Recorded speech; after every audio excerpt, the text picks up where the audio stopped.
Olá, tudo bem? Bem-vindo a mais uma conversa e desta vez a primeira conversa de 2021.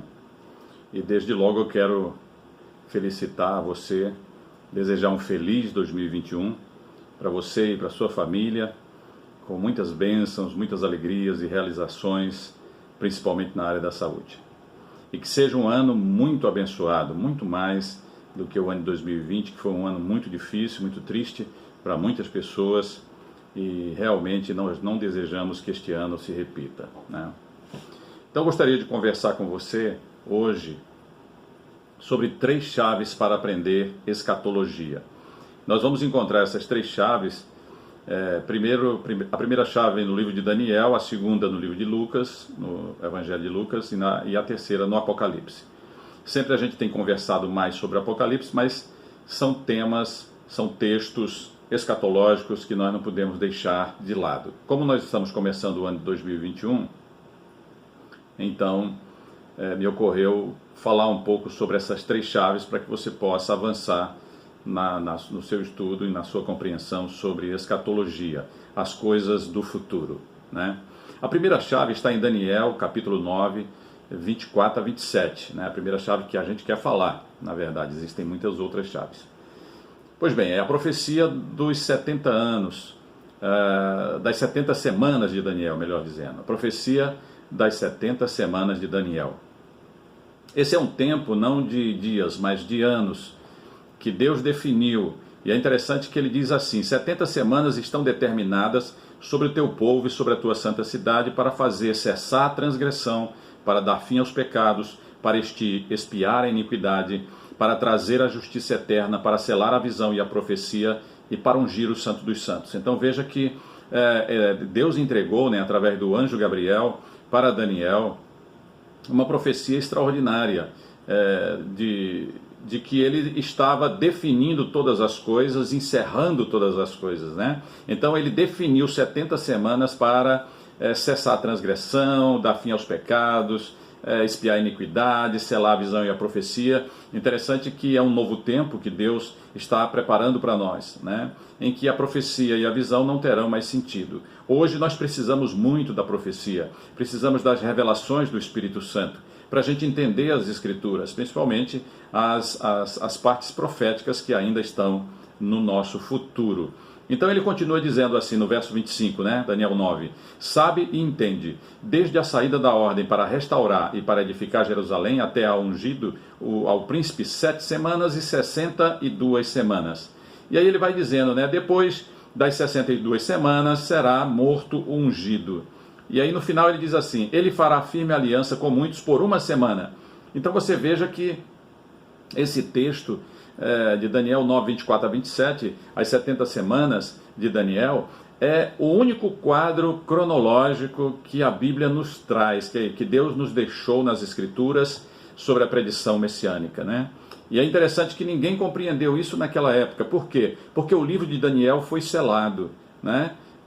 O livro de Daniel foi selado. Ele disse assim, quando acontecerão essas coisas? Lá em Daniel capítulo 12, verso 4. E aí o anjo disse assim para ele, olha Daniel, sela a profecia, né? Então você vai ser recolhido ao teu povo, você vai cumprir os teus dias e sela esta profecia. Muitos o esquadrinharão e a ciência se multiplicará. Então o livro de Daniel ficou selado nessas profecias, nessas partes proféticas, até mais ou menos, né, uma estimativa que eu faço, até mais ou menos meados do século XIX, quando começou a ocorrer a multiplicação da ciência ou do conhecimento. E também um maior entendimento das Escrituras. Então chegou o tempo do cumprimento de todas as coisas. É como se houvesse um freio na humanidade, né? O homem saiu, a humanidade saiu do tempo das carroças e passou para o tempo do carro, né? Do rádio, do sinal do rádio, dos aviões, dos barcos, dos grandes navios transatlânticos, né? Dos grandes meios de comunicação, e a indústria se estabeleceu, e então tudo cresceu e se multiplicou rapidamente, né? O conhecimento humano. Infelizmente, todo esse conhecimento foi transformado em armas, em problemas, em guerras, né? E uma série de opressões contra a própria humanidade, né? E agora nós temos o tempo pós-industrial, né? O tempo das redes sociais, o tempo da internet, né? Nós estamos vivendo o tempo já do finalzinho desses últimos dias, desse cumprimento desta chave tão importante, né? Então este foi o único quadro cronológico que a Bíblia nos deixou, né? Que Deus nos deixou através da sua palavra, de predição messiânica do seu reino e do encerramento de todas as coisas na terra, né? E diz lá: sabe e entende desde a saída da ordem para restaurar e para edificar Jerusalém. Isso está em Neemias capítulo 2, foi mais ou menos o ano de 445, quando o rei Artaxerxes, né? Na verdade ele é chamado no livro de Neemias de Assuero, mas ele é o rei Artaxerxes, né? O rei persa, que seria hoje iraniano, não é isso? Então ele baixou esse decreto e liberou Neemias para reconstruir os muros de Jerusalém. Ali começaram as 70 semanas, e até Jesus, até ungido, até a morte de Cristo e a destruição de Jerusalém e do santuário, se passaram 69 semanas. E aí veio um parênteses, né? Um tempo em que a igreja de Cristo começou a ser difundida na terra, né? Depois que Israel foi destruído, foi levado em cativeiro, foi disperso por todo o mundo, então começou o tempo da igreja. E esse tempo vai se encerrar dentro de talvez pouco tempo, não sabemos exatamente o dia nem a hora, mas vai chegar o momento do arrebatamento em que a igreja será levada e aí então Israel volta ao palco de todas as coisas. E então vai se cumprir a última semana de Daniel.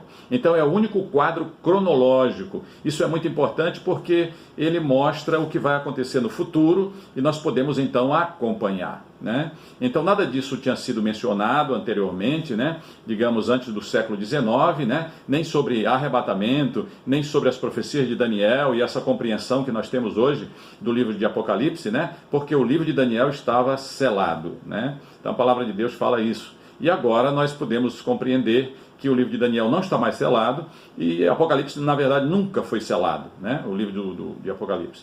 E agora nós podemos, com o livro de Daniel, entender, compreender muitas porções do livro do Apocalipse, porque Daniel lança luz no livro do Apocalipse. Então esse é o primeiro quadro, né? É o quadro das 70 semanas, desse quadro cronológico do futuro e que nós já estamos acompanhando, que já está acontecendo, já aconteceu quase tudo, né? Só falta a última semana de Daniel, os últimos 7 anos. A segunda chave está em Lucas 21:36, que diz assim: vigiai, pois, a todo tempo orando, para que possais escapar de todas estas coisas que têm de suceder, e estar em pé na presença do Filho do Homem. Então aí quando você percebe aí a exortação de Jesus, que ele diz, vigiai, pois a todo tempo orando, você vê a iminência. Por que é necessário vigiar? Porque vai acontecer a qualquer momento. Ninguém sabe o dia nem a hora, vai ser no abrir e piscar de olhos. Então, temos aí a iminência, né? A vigilância, a necessidade de vigilância.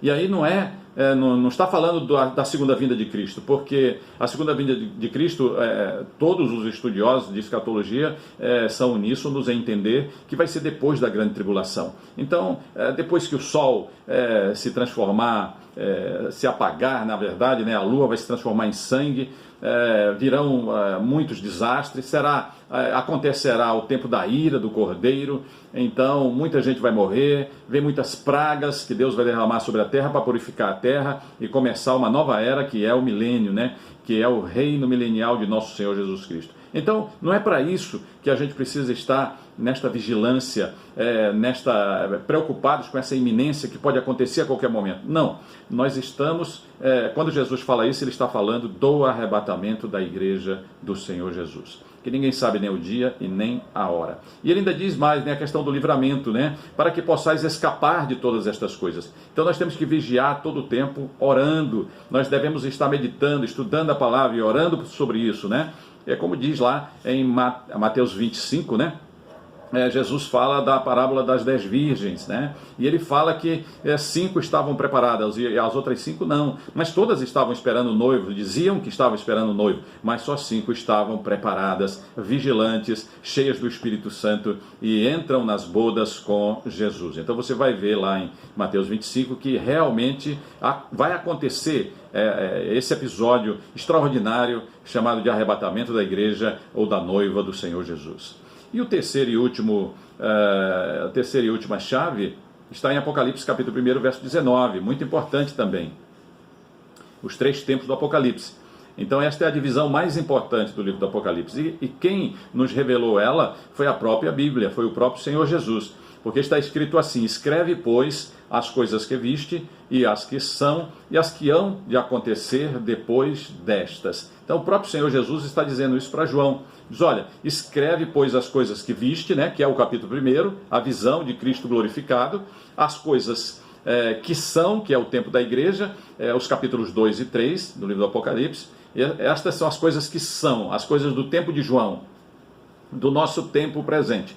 E as que hão de acontecer depois destas, é do capítulo 4 em diante, né? Você pode ver que no próprio capítulo 4, verso 1, diz que o próprio texto diz assim: depois destas coisas, eis uma janela aberta no céu, e eu ouvi uma voz que dizia: sobe para aqui. Imediatamente me achei no céu. Então ali tem uma ilustração do arrebatamento. O próprio apóstolo João, ele é arrebatado para o céu e para o trono de Deus.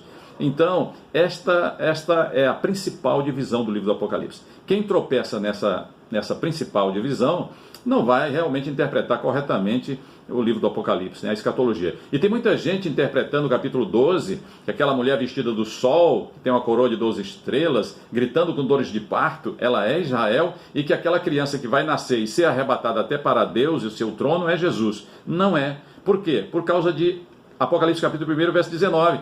Do capítulo 4 em diante são as coisas do futuro. Não fala mais de Israel. Israel já existiu, já está aí no meio da terra, já aconteceram todas as histórias, a Bíblia já foi escrita, Jesus já veio, Jesus já voltou para o céu e não foi arrebatado, ele foi assunto, né? Ele subiu visivelmente, lentamente.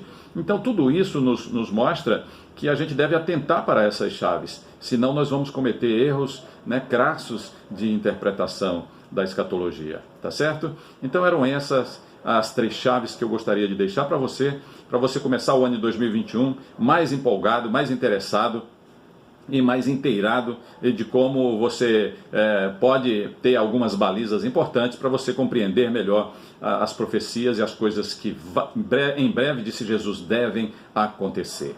Tá certo? Se você gosta desse tipo de conteúdo, compartilhe com os teus amigos, deixa o teu like, e que Deus te abençoe, que Deus te guarde, e até a próxima conversa.